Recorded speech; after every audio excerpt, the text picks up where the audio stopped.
할렐루야.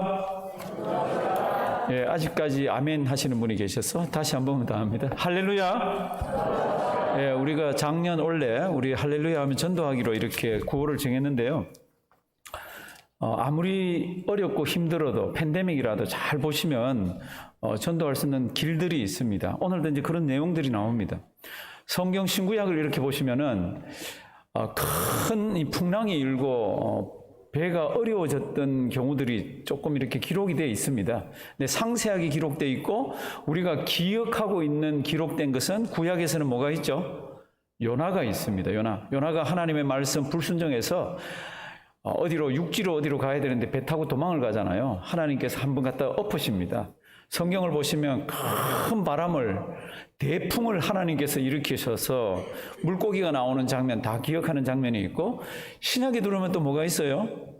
예수님의 제자들이 예수님하고 같이 갈릴리 바다를 건너갑니다. 그때 거기도 대풍입니다. 큰 미친 바람이 한번 몰아칩니다.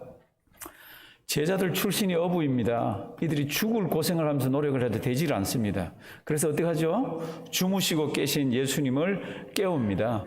주님, 우리가 죽게 되었습니다. 그때 예수님께서 바람과 바다를 어떻게 했습니까? 꾸짖어서 잔잔하게 했다고.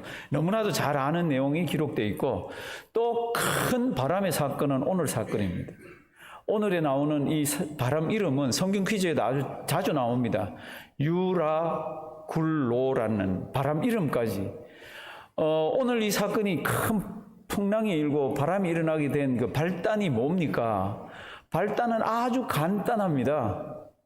앞에 지도 한번 주실래요? 우리가 지난 시간에도 지도를 한번 봤는데, 요즘은 성경책이 좋아서 성경책 뒷부분에 보면은 지도들이 이렇게 많이 있습니다. 특별히 제가 아주 간단한 지도를 택했다 그랬습니다. 사도 바울 일행이 가이사라에서 여기 로마를 갑니다. 첫 번째 탄 배가 뭡니까? 그러면 가이사라 있는 데서 아드라무떼라는 곳으로 가는 배를 탔습니다. 근데 이 배는 로마 가는 게 아니에요. 그래서 연안을 따라서 이렇게 가다가 첫 번째 선교지 구브로를 남쪽으로 놓고 이렇게 가다가 무라라는 곳에서 로마로 가는 배를 탑니다. 그 무라라는 곳은 어떤 배가 옵니까? 저 북아프리카에 그 많은 곡식을 로마에다 파는 배들이 무라에서 잠시 정박했다가 로마로 갑니다. 거기에서 배 이름이 나옵니다. 배 이름이 뭐예요? 알렉산드리아 배. 알렉산드리아 배를 타고 지금 이 사람들이 여기서 이렇게 해서 갈 생각을 했는 것 같아요. 이렇게 지나서.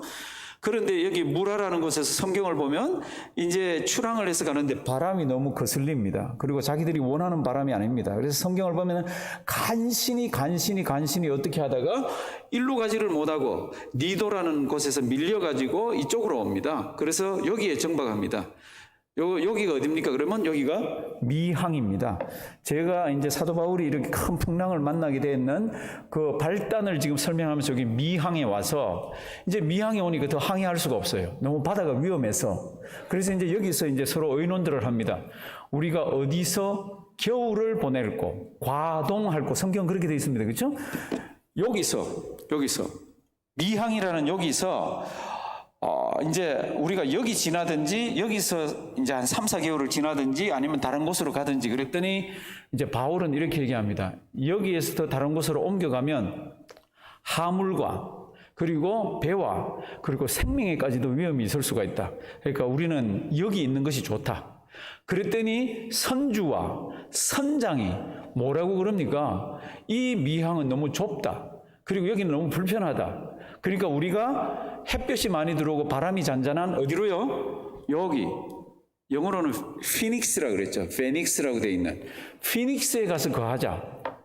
그러면서 주장을 합니다. 그랬더니 거기에 동정하는 사람이 많습니다. 항해의 결정은 누가 합니까? 항해 운항하는 모든 책임은 선장에게 있고 이 배의 주인은 선주고 항해를 하자 말자는 백부장이 하게 되어 있습니다. 성경을 보시면. 백부장이 가만 들어보니까 바울의 이야기보다는 선장과 선주의 말이 더 옳을 것 같아요. 그래서 어떻게 합니까? 우리 피닉스로 가자. 이렇게 됩니다. 여기에서 피닉스까지는 거리가 한 40마일 됩니다. 65km 정도. 순풍이 불면은 한 6, 7시간이면 그냥 갈 수 있는 곳이에요. 돛담배니까, 큰 돛담배니까, 그렇죠? 그래서 이제 이들이 성경에 보면은 출발하는 장면이 나옵니다. 출발할 때 이제 여기 미항이라는 데서 피닉스라는 곳은 서쪽으로 이렇게 가다가 북쪽으로 확 올라가야 됩니다. 항구가. 그러니까 필요한 바람이 뭡니까? 동풍이 좀 불어주면 좋고, 서쪽으로 몰아가니까 남풍이 불어주면 또 좋고, 돛을 좀 삐뚤하게 해서 이렇게 가면 되니까 그렇게 해서 이제 이들이 항해를 합니다. 그게 이제 성경이 기록되어 있습니다. 제가 성경 좀 찾아달라 그랬잖아요. 그렇죠? 27장. 일단 제가 했는 이야기들이 성경 27장 9절에 보면은 사도 바울이 이번에는 가지 않으면 좋겠다는 내용이 기록되어 있고, 선장과 선주는 이렇게 말했다는 것이 12절에 있습니다. 이들이 뭐라고 주장을 합니까? 그 항구가, 여기 미항입니다. 그 항구가 과동하기에 불편하므로 거기서 떠나 아무쪼록 어디로 가자고요? 피닉스로 가자고. 거기가 우리 지나기가 좋다. 이렇게 얘기했더니 11절. 백부장이 선장과 선주의 말을 누구의 말보다? 바울의 말보다 더 믿었습니다. 이게 당연한 얘기죠. 우리 예수 믿는 사람들, 제가 간혹 성경 공부나 간혹 이야기할 때 이 성경 나오면요, 그 백부장 바보 같은 놈, 바울의 말을 믿으면 되지. 근데 바울의 말을 어떻게 믿어요? 이 사람들은 다 예수 안 믿는 사람입니다. 그리고 이 사람들은요, 다 항해하는데, 이 선장과 선주는 항해하는데 전문가들입니다. 그런데 바울은 뭐예요? 아마추어예요. 백부장이 왜 아마추어 말을 듣습니까? 우리의 뒤를 아니까, 그 바보 같은 사람 그러지만, 그 당시 1세기로 돌아가서 아무것도 모르는 사람들은 당연히 선장과 선주의 말을 듣게 돼 있죠. 그래서 이들이 출발했더니 13절 한번 보십시오. 남풍이 어떻게 봅니까? 순하게 봅니까? 그 순풍에 돛달고 지금 이제 남풍을 받아서 서쪽으로 조금 가다가 이제 북쪽으로 휙 꺾어서 올라가기만 하면 됩니다.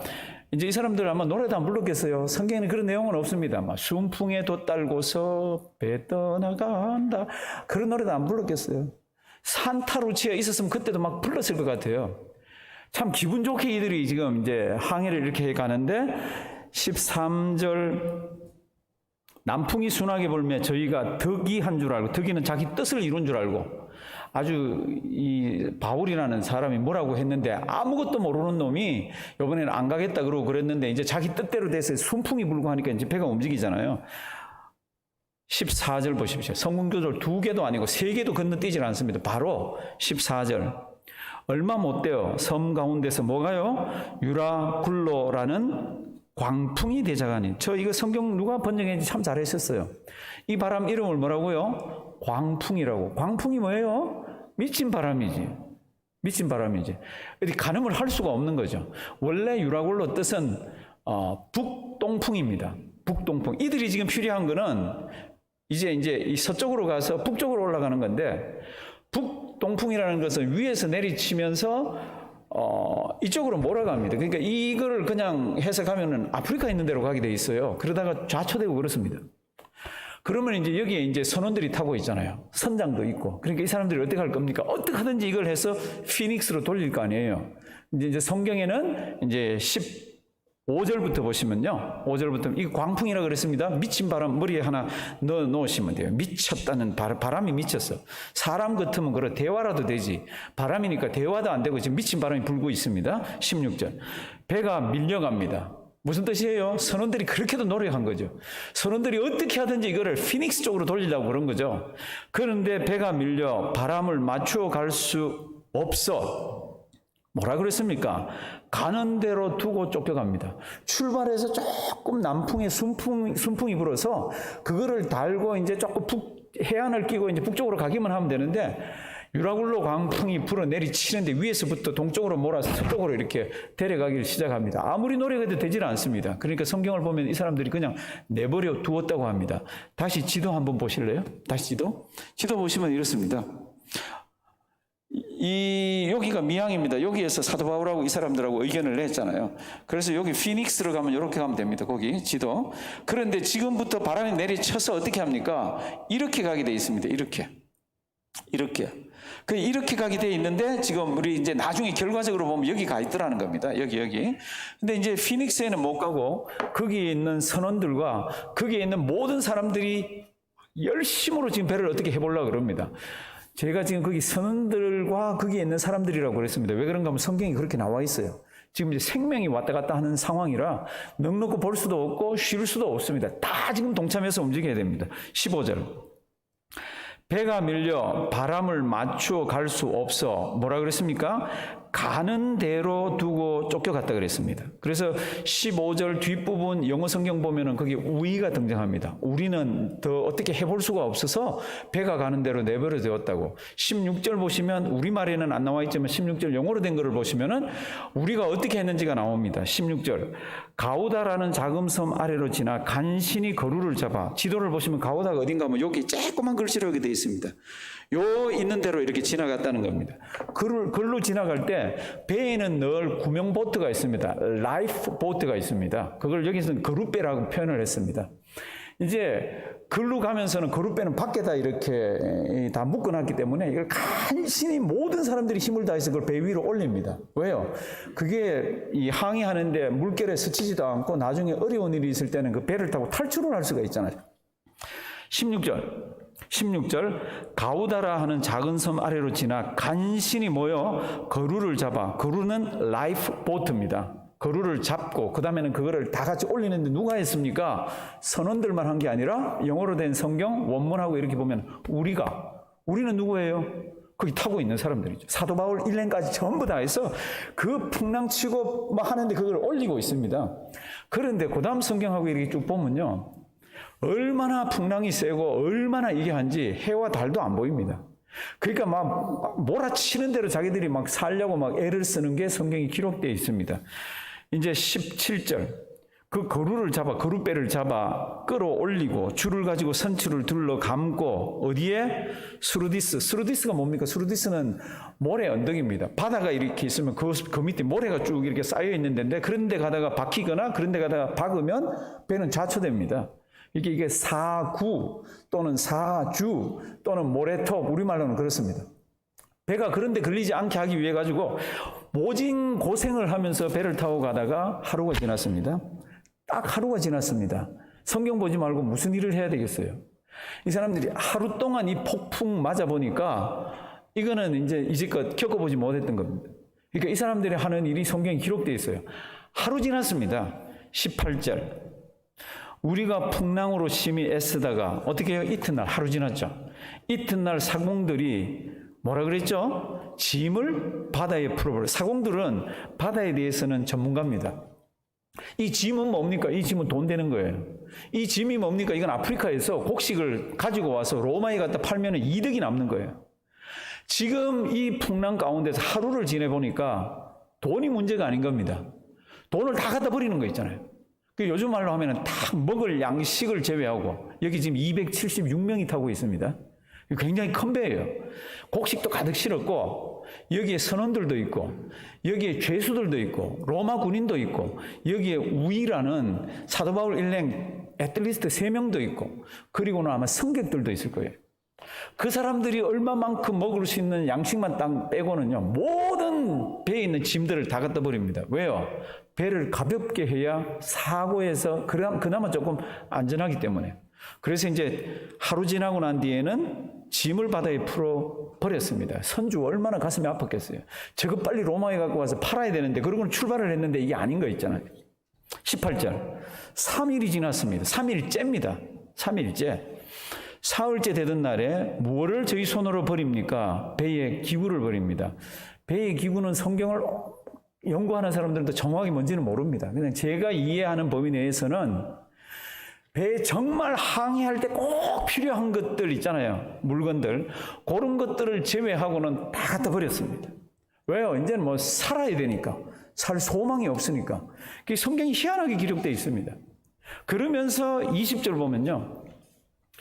여러 날 동안 무슨 현상이 나타났습니까? 20절 보면은 해와 뭐가 안 보였다고요? 별이 보이지 않았다고. 이거 그냥 읽으시면 안 되잖아요. 이때가 지금 1세기입니다. 1세기 때 항해를 어떻게 합니까?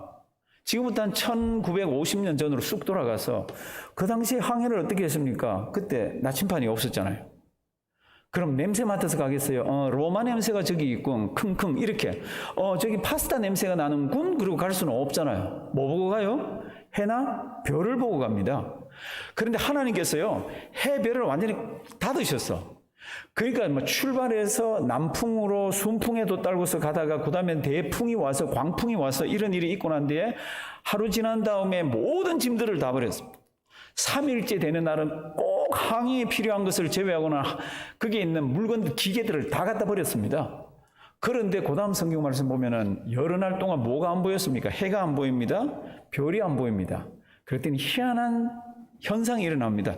20절, 여러 날 동안 해와 별이 보이지 아니하고 큰 풍랑이, 이 광풍이 그대로 있음에 뭐라 그랬죠? 구원의 여망이 다 없어졌더라. 저는 요거 NIV 성경요 너무너무 번역을 잘했어요. 앞에 나오네. 구원의 여망이 다 없어졌더라에 대한 헬라어에 대한 NIV 성경 번역은 이렇게 되어 있습니다. 그 배에 타고 있는 사람, 모든 사람. We finally gave up all hope of being saved. 거기 타고 있는 모든 사람들이 우리는 구원받을 방법이 없구나. 우리는 살 가망이 없구나. 그리고 다 이제 삶을 포기할 정도로 갔습니다. 해와 별이 보이질 않고 한 며칠간 이렇게 갖다 몰아쳤더니 아무도 이제는 우리 살았다. 그런 생각을 하는 사람이 없잖아요. 전부 다가 어떻게 생각합니까? 이제는 우리 다 죽었다. 이렇게 생각하고 있을 그때에 아마추어라고 무시당하고 말한 것대로 들어주지 않았던 사도 바울이 드디어 입을 열기를 시작합니다. 상당히 중요한 성경이 오늘 기록되어 있습니다. 20절 뒷부분 제가 NIV 성경 잘 보시라 그랬습니다. 거기에 있는 모든 사람들이, 그러니까 무슨 뜻인가 하면 이렇게 광풍이 미친 바람이 불고요. 파도가 치고 어찌할 바 모를 때는 믿는 사람이건 믿지 않는 사람이건 다 똑같이 어려운 겁니다. 다 같이 멀미해야 되고 다 같이 이리저리 두려움에 사로잡히고 다 같이 이렇게 저렇게 참 고민 가운데서 있는 겁니다. 그런데 믿는 사람은 이 가운데서 이제 다르게 반응들이 나오기 시작을 합니다. 21절, 여러 사람이 오래 먹지 못하였음에 누가요? 바울이 안 갔으면 좋겠다 그랬는데 무시하고 항해에 대해서 아무것도 모른다고 무시하고 지금 항해를 했잖아요. 그 바울이 일어서서 이야기를 합니다. 근데 성경을 보시면 이야기를 사람들이 듣는 것 있잖아요. 이렇게 어려울 때 하나님의 백성이 일어나서 소망을 가지고 하나님을 가슴에 품고 있는 믿음을 가진 자가 일어나서 말하기를 시작했더니 이 사람들이 듣기를 시작합니다. 무슨 말을 합니까? 첫 번째는 이랬습니다. 가정법 과거 완료를 씁니다. 그때 출발 안 했으면 좋았을 텐데 제 말을 듣고, 근데 뭐 그건 다 끝난 거고요. 그게 이제 21절. 안 했으면 좋을 뻔 했는데, 근데 이제 22절. 지금부터 뭡니까? 내가 가지고 있는 믿음, 내가 섬기는 하나님, 그분 잘 붙들고 이렇게 보니까 길이 있다는 겁니다. 왜냐하면 그분이 우리에게 구원을 주신다는 겁니다. 모든 사람들이 딴 데 가버렸구나. 예. 모든 사람들이 finally gave up all hope. 모든 살 가망이 다 없어졌다고 하는 포기했는 그때에 사도 바울은 자기 속에 있는 믿음의 내용들을 이야기하기 시작합니다. 내가 속한, 내가 섬기는 그 하나님이 어젯밤에 나에게 말씀을 주셨다. 이제 그게 이제 성경에 이렇게 쭉 기록되어 있습니다. 22절. 성도님들, 세상이 어둡고요.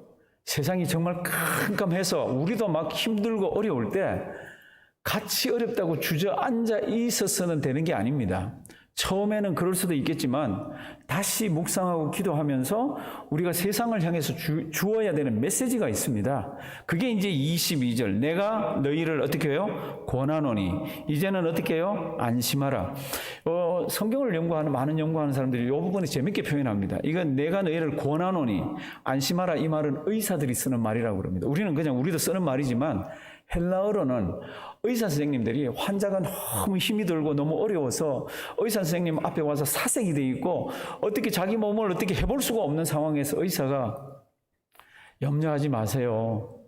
치료 방법이 있습니다. 걱정하지 마세요. 집에 가서 잠을 푹 주무세요. 이렇게 권하면서 안심시키는 의학 용어라고 그럽니다. 거기에 있는 모든 사람들이 지금 다 죽었다고 희망을 다 포기하고 있는 이런 상태에 바울이 일어나서 뭐라 그럽니까? 권해서 뭐라고요? 안심하라. 그러면 안심해야 되는 근거가 있어야 될 거 아니에요. 지금부터 이렇게 한번 보십시오. 22절. 내가 너희를 권하노니 이제는 안심하라. 너희 중 생명에는 아무 뭐라고요? 손상이 없겠고 오직 배뿐이니라. 사람 생명은 괜찮다? 배만 상할 뿐이다. 그러니까 이렇게 지금 해도 보이지 않고 별도 보이지 않고 이렇게 난파 가운데서 우리가 참 답답하고 다 죽을 거라고 다 포기를 하고 있지만 안심하라고. 내가 섬기는 하나님이 보호해 주신다 그런다. 23.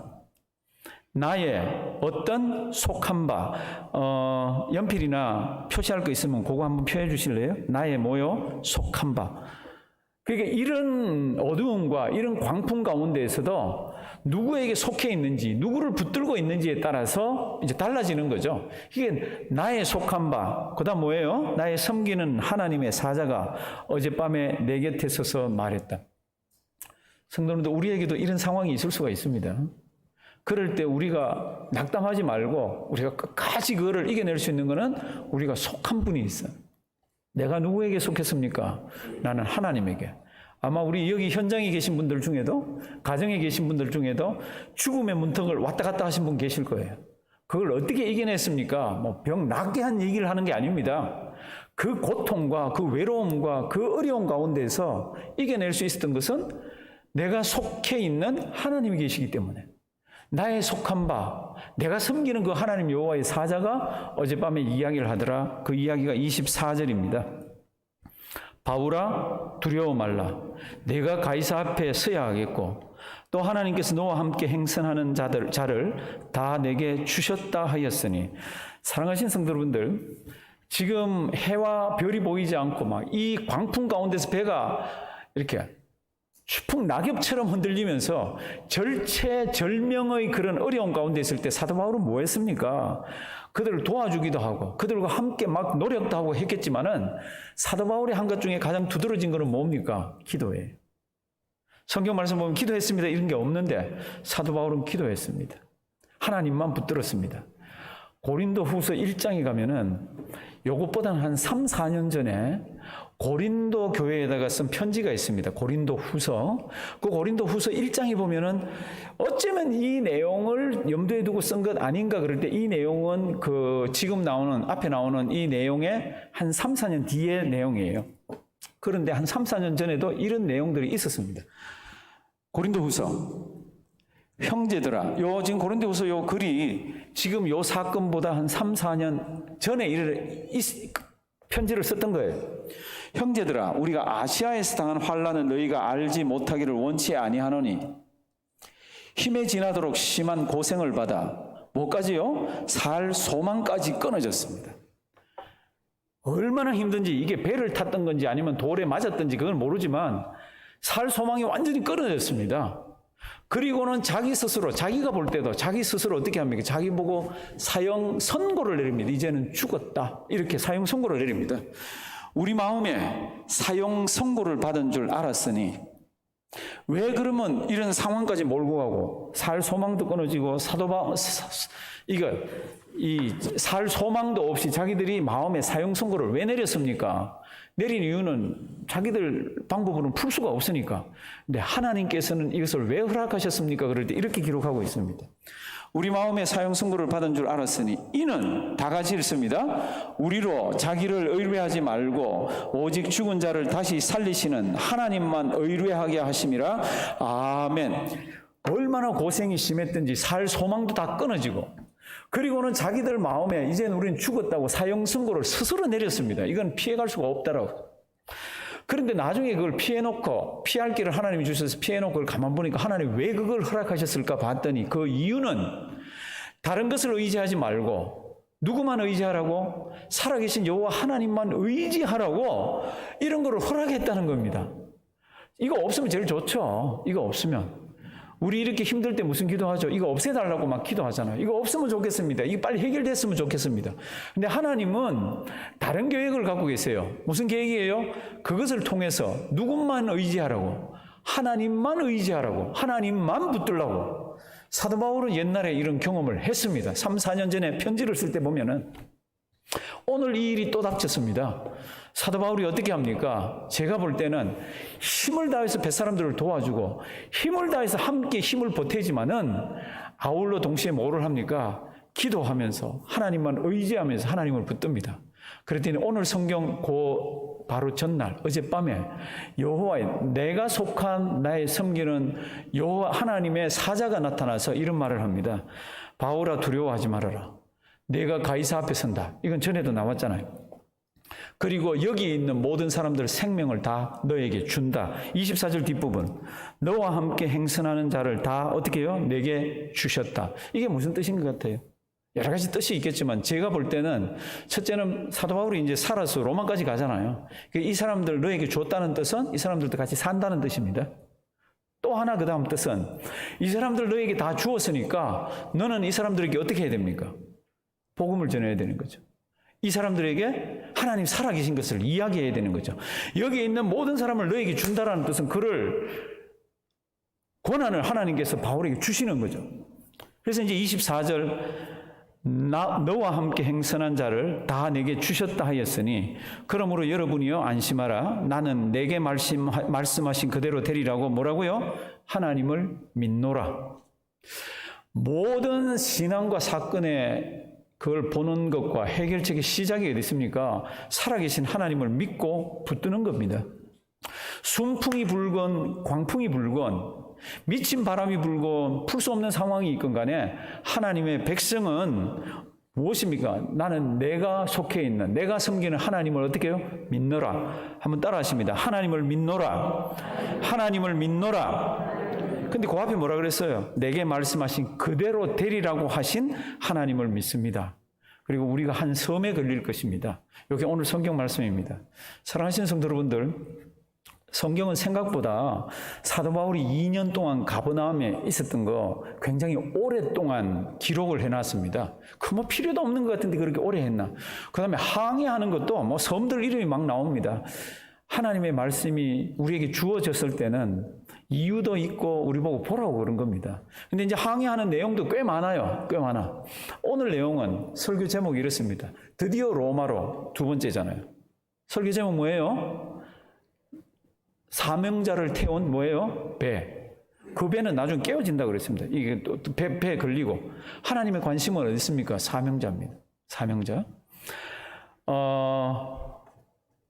하나님께서 바울에게 이런 상황을 허락하신 것도 하나님께서는 하나님만 의지하는 훈련 차원을 넘어서 그리고는 전 세계로 들어가는데 하나님께서 어떻게 역사하시는지도 보여주면서 그런 상황 가운데서 믿는 사람들이 어떻게 적용하고 처신해야 되는지를 다 이렇게 드라마처럼 이렇게 보여주는 겁니다. 성도 여러분들, 이제 이걸 만약에 이게 우리 거라 그러면 어떨 것 같아요? 우리가 만약 배 타고 크루즈를 가는데 전혀 기상당국에서도 그리고 크루즈 선에서도 예측을 못한 이런 미친 바람이 우리에게 닥쳤다 그러면 성도 여러분들 어떨 것 같아요? 그거 쉽지 않습니다. 18세기에는 영국에서 미국으로 선교사님들이 많이 왔습니다. 이제 미국이 처음 이제 여기에 이제 사람들이 이제 영국 사람들이 오기도 하고 원주민들이 살기도 하고 그리고 여기가 그때는 영국이 식민지고 그럴 때잖아요. 그러니까 영국에서 선교사들이 굉장히 많이 왔습니다. 그 중에 존 웨슬리라는 분이 여기 와서 한 2, 3년을 선교 활동을 했습니다. 근데 이제 그분의 기록들을 보면 이분이 여기서 선교 사역을 하고 어떤 책은 보면 올 때 이 일이 일어났다. 어떤 책을 보면 갈 때 이 일이 일어났다. 그런데 그분 감리교 창시자예요. 감리교에서도 이게 정리가 덜 돼 있더라고요. 그런데 감리교 사람들이 모여서 자기들끼리 세미나 하는 데는 보니까 그분이 영국에서 미국 올 때 선교사로 미국에 있는 원주민을 품고 여기에 믿지 않는 사람들에게 아주 불쌍한 사람들에게 복음을 전해야 되겠다는 뜨거운 가슴을 가지고 이 사람이 영국에서 미국으로 올 때 갈 때하고 올 때하고 책이 두 권이 다 헷갈릴 때가 있더라고요. 근데 일단 감리교 쪽에서는 둘 다 있으면서 좀 유명한 것이 올 때, 미국에 올 때 이런 일을 맞습니다. 배를 타고 오는데 얼마나 풍랑이신지 이제는 나는 죽었다고 이제는 막 두려운 가운데서 이 선교사님이 예수 믿는 선교사님이잖아요. 하나님 믿는 사람이잖아요. 그래서 막 이 사람이 막 정말로 그 뜨거운 마음 가지고 오다가 풍랑이 일어나니까요. 그게 어디 있어요? 나는 이제 죽었다. 나는 이제 어떻게 하면 좋나? 막 물결이 삼킬 것 같고 두려움에 잡혀가지고 막 어찌할 바를 모르는데 어디선가 찬송 소리가 들려옵니다. 이 사람이 너무 놀랐습니다. 너무너무 놀랐어. 그래서 찬송 소리 나는 곳으로 갔더니 한 26명의 모라비안이라는 교파의 예수 믿는 사람들이 다른 사람들은 다 죽겠다고 두려움 가운데서 막 외치고 부르짖고 막 이러면서 난리를 치고 있는데 이 사람들이 찬송을 하고 있는 겁니다. 이 선교사님이 거기 가서 충격을 얼마나 받은지 모릅니다. 그리고 이분이 미국에 와서 이렇게 선교 활동을 하는 동안에 제일 고민스러웠던 것을 책에다 기록한 게 있습니다. 그게 뭔가 하면 나와 예수 그리스도와의 관계는 어떤 관계인가? 내가 과연 오늘이라도 죽으면 천국에 갈 수 있는가? 아니 선교사가 그게 해결이 안 돼가지고 미국에 와가지고 선교 활동하면서 그걸 제일 고민했다라고 적어놨습니다. 사랑하시는 성도 여러분들, 예수 그리스도와 우리 사이의 관계가 정리가 되지 않은 선교사, 정리가 되지 않은 신앙인, 그걸 모르는 세상 사람들은 이런 광풍이 밀어닥치면요 얼마나 두려워하고 얼마나 고함 지르고 얼마나 막 어떻게 살려고 발부둥치는지 모릅니다. 그러나 예수 그리스도를 믿는 하나님의 백성들, 아무리 광풍 속에 집어넣어 놔도 그 모라비안들처럼 찬송이 나옵니다. 참 은혜스럽고 고마운 거예요. 그들도 두려울 텐데, 그들도 죽으면 이게 끝인데 그들은 찬송을 하는 거 있잖아요. 집에 가셔서 구글링 한번 해보십시오. 모라비안이라고 한번 쳐보십시오. 그러면 이런 내용들이 나옵니다. 웨슬리가 미국에 갈 때라는 내용으로 나오는 것도 있고, 웨슬리가 미국에서 사역하고 이제 막 지쳐가지고 갈 때, 영국으로 갈 때라는 것도 있습니다. 어느 거든지 성도 여러분들, 예수 그리스도를 가슴에 품고 있는 사람은 이런 광풍이 아니라 더 어려운 것들이 있어도 믿음으로 이겨낼 수가 있습니다. 사랑하시는 성도들도 지금 주변을 한번 보십시오. 코로나 광풍이 불고 있습니다. 그래서 그거는 뭐 다 같이 못 사니까 대충인데, 제가 목회하면서 그리고 우리 성도님들이나 교인들을 볼 때 제일 참 힘들어서 어려워할 때가 뭡니까? 뭐 광풍. 이게 왜 이렇게 자음이 다 붙어 있나? 알아듣겠죠? 무슨 말인지. 예, 광풍이 불어닥치면요 어찌할 바를 모릅니다. 어찌할 바를 몰라. 그건 뭐 누구나 우리가 본능적으로 그렇게 반응을 보일 수가 있죠. 그런데 어찌할 바 모르는 거는 한 5분, 10분, 1시간, 2시간은 끝내야 됩니다. 그 다음 뭐예요? 평안함. 내가 이건 잘 모르겠지만 나도 나는 그래도 죽으면 천국에 갈 수가 있어. 이 확신 가운데서 살아계신 여호와만 붙들고 있으면요 말할 수 없는 평강이 속에서 나오고요. 그리고는 찬송이 나옵니다. 세상에 불어닥치는 광풍, 똑같은 광풍입니다. 믿지 않는 사람, 믿는 사람. 근데 믿는 사람이 똑같이 안 믿는 사람처럼 끝까지 그렇게 나간다는 건 좀 이상한 거죠. 제가 볼 땐 또 다른 광풍이 있습니다. 재물, 돈 광풍이에요. 돈이 갑자기 막 어떻게 회전이 안 된다든지, 돈이가 벌리든 돈이 안 벌린다든지, 써야 되는데 없다든지 그러면 이게 참 얼마나 힘들어하는지 모릅니다. 그런데 믿는 사람과 믿지 않는 사람이 똑같이 반응을 보여서는 안 되잖아요. 처음에는 당황하기도 하고 그렇지만 그 다음 어떡하죠? 딱 앉아서 살아계신 하나님만 바라보면서 하나님께 기도해야 되잖아요. 하나님 돈 생기게 해주세요. 그 문제 아니잖아요. 우리 인생에 가장 중요한 게 뭔지 하나님을 붙들면 돈을 보는 각도가 달라지고 돈을 해석하는 우리 시각이 달라지잖아요. 하나님, 이런 상황이 있는데 기도하면서 하나님만 한번 바라보십시오. 그 광풍이 어떻게 비껴가는지, 그 광풍을 어떻게 이겨내는지, 그 광풍을 어떻게 안고 추워야 되는지. 사랑하시는 성도 여러분들, 내가 그렇게도 기도했던 자녀의 광풍 뜻대로 되지 않잖아요. 어찌할 바 몰라서 그럴 때 세상 안 믿는 사람도 똑같습니다. 똑같아요. 우리에게도 똑같은 문제가 일어났을 때 사랑하시는 성도 여러분들, 우리가 어떻게 반응을 보여야 됩니까? 내가 속한, 내가 섬기는 그 하나님 앞에 내어놓고 통곡하면서 기도해야 되는 게 우리잖아요. 사랑하시는 성도님들, 광풍은 참 많습니다. 저는 목회자로서 지금 그 광풍뿐만 아니라 정말로 제가 지금 유심히 보는 광풍은 앞으로 적그리스도의 광풍이 몰아칠 때, 앞으로 말하는 우상이 등장해서 광풍처럼 몰아칠 때, 앞으로 666의 광풍이 몰아칠 때, 사랑하시는 성도님들, 우리가 어떻게 이거를 이겨내야 되는가? 오늘 말씀 잘 보십시오. 그 어려운 가운데서 해와 별이 보이지 않아서 방향을 잡을 수 없을 때에도 하나님만 붙들더라고. 주의 사자가 나타나서 말씀을 주시더라고요. 우리에게는 말할 수 없는 어려움이 우리 앞에 닥칠 것들이 말세 성도로서 있습니다. 그걸 어떻게 이겨나가야 됩니까? 성도 여러분들, 오늘 성경을 보면 하나님께서 배에는 관심이 없더라고. 하나님께서 관심 있는 것은 사명을 맡은 사명자입니다. 성경에서 세상 끝을 이야기할 때 우리는 이렇게 합니다. 어쩌면 이 기후 때문에, 어쩌면 원자폭탄 때문에, 어쩌면 무엇 때문에 세상이 어떻게 될지도 모른다고, 마지막이 될지도 모른다고 그러지만 하나님 그렇게 설명 안 하시더라고요. 그제야 세상 끝이 온다고. 그게 뭐예요? 복음이 천하만국에 전해지고 난 뒤에야 세상 끝이 온다고 성경은 설명을 그렇게 하고 있습니다. 그게 전부 무엇하고 관계되나요? 그게 전부 우리 사명하고 관계됩니다. 아무리 광풍이 불어도 하나님의 백성들은 나서서 내가 속한, 내가 섬기는 하나님 이야기를 해야 됩니다. 그리고는 죽어가는 믿지 않는 자들이 있으면 그들에게 어떻게 해야 됩니까? 아무리 광풍이 몰아치고 아무리 미친 바람 속에 우리가 같이 있더라도 그에게 내가 믿는 예수, 내가 죽은 뒤에 가는 저 천국에 가는 이야기들을 그들에게 해 주어야 합니다. 언제 이런 이야기들이 잘 먹혀 들어갑니까? 어려울 때일 수도. 제가 우리 성도님들에게 이런 부탁한 것을 기억하실 겁니다. 혹시 중환자실에 이렇게 주렁주렁 달고 내 힘으로 어떻게 해볼 수 없는 내일 죽을지 모레 죽을지 모르는 상황이 되더라도 혹시 면회 오는 사람들이 있으면 위로를 받기보다는 뭐라 그랬습니까? 위로를 주라고 그랬습니다.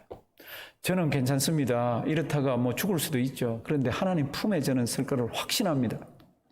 믿음이 약한 자에게 더 믿음을, 예수 믿지 않는 자에게는 봐라, 난 죽음이 두렵지가 않다. 나에게 하나님께서 예수 믿는 믿음을 주셨는데 그게 너무너무 감사하다.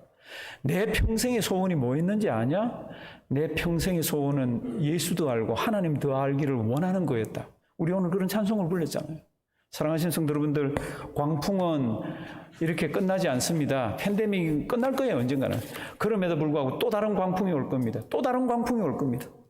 우리는 사명자들입니다. 그 광풍 가운데서 내가 속한, 내가 섬기는 하나님, 그리고 내가 믿는 예수를 참 믿지 않는 세상에 전하는 우리가 되기를 주님의 이름으로 부탁드립니다.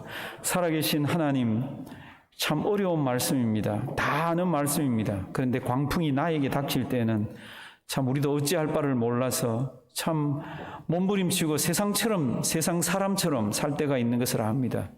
우리의 연약함을 용서해 주시옵시고 주님만 붙들고 승리하는 우리 되게 해 주시옵소서. 예수님의 이름으로 기도드리옵나이다. 아멘.